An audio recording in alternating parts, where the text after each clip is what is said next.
Chapter 14. Mediocrity is its own reward. I saw my freshman high school picture the other day, and I looked scary. I had a bad case of acne when I was a kid. On top of that, I was really skinny with a big head. I took up 2 spaces in the yearbook. Proud as a peacock grin and braces. What can I say? I was a hunk. I looked like a before picture for Clearasil, but I had a good personality, so that made up for my looks, or so I told myself. My older brother Mike was good-looking, athletic, and the star basketball player at our school. It was a private Christian school with only 20 students.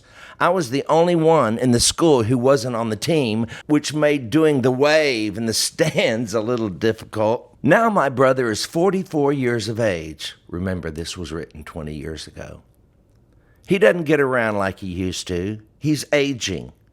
He's got 4 kids. One of them is a teenager. His hairline is receding and turning gray, and his pecs aren't perky anymore. They're sagging like the rest of him. There's something to be said about being average looking all your life.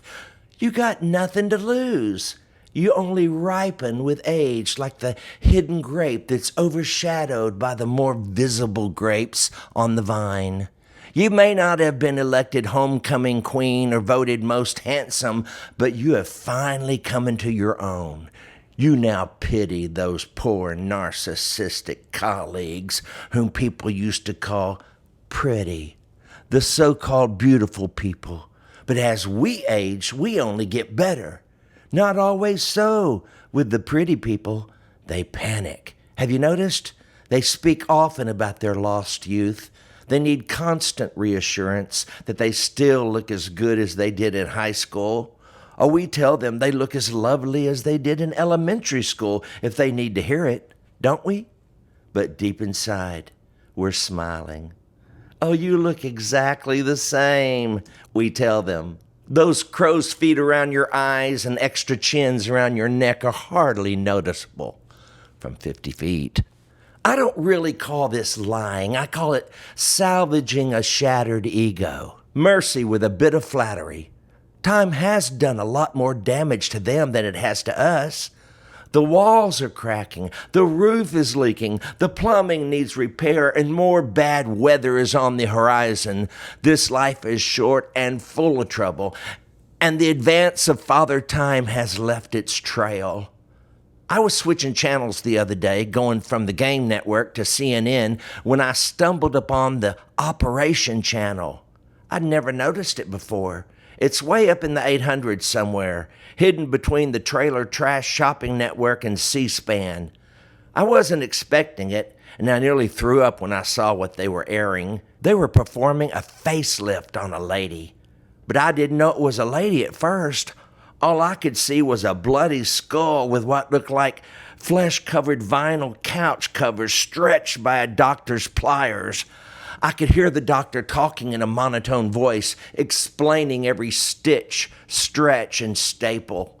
He put collagen in her lips to make them more voluptuous. He popped fat bubbles in her eyelids to remove the bags.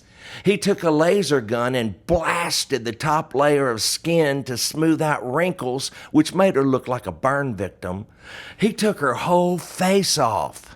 It looked very painful. I don't know why I thought it, but I did. I was standing there, and the only thing that kept me from hurling my Big Mac and supersized fries was an incredible marketing idea that popped into my head.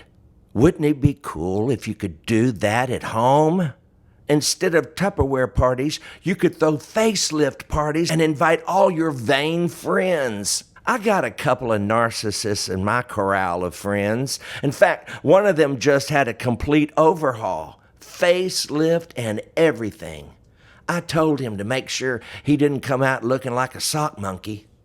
Have you seen those little old ladies in South Florida who have spent too much time under the plastic surgeon's scalpel? Their faces are so tight that the corners of their mouths are at their earlobes. They look like the sock monkeys I used to play with when I was a kid. If you are a plastic surgeon, you can make a killing in Florida. I'm not saying you should or shouldn't have plastic surgery. I say if something's sagging, tack it. But if you do get plastic surgery, just make sure they don't take off more years than your hands will allow. Because your hands will tell on you. You can't get a hand lift, I don't think. It doesn't matter how tight they get the face, the hands never lie. I watched a well-known comedian on Larry King talking about her numerous plastic surgeries. I was fascinated. I've always liked her, and I thought they had done a good job on her face. In fact, she looked so young she said her age was a secret. A few minutes later, she lifted her right hand to lightly brush the hair out of her eyes. I moved closer to the screen. What is that? It looked like the creature from the Black Lagoon, rising, swollen, gnarled knuckles, crooked fingers, age spots the size of quarters. Her secret was out. So let the former pretty people fight to regain their former looks. I, personally, have no desire to go back. Braces and acne were my lot. And young people, don't let the pretty people make you feel you can't succeed. I've heard it said, it's the A student who ends up teaching, it's the C student who owns the company. And like I've always said, it's the dull knife that butters the bread. So hold your head high, throw your shoulders back, stand tall, and be glad you're average. Remember, as my good friend Jean Giraudoux always says, only the mediocre are always at their best.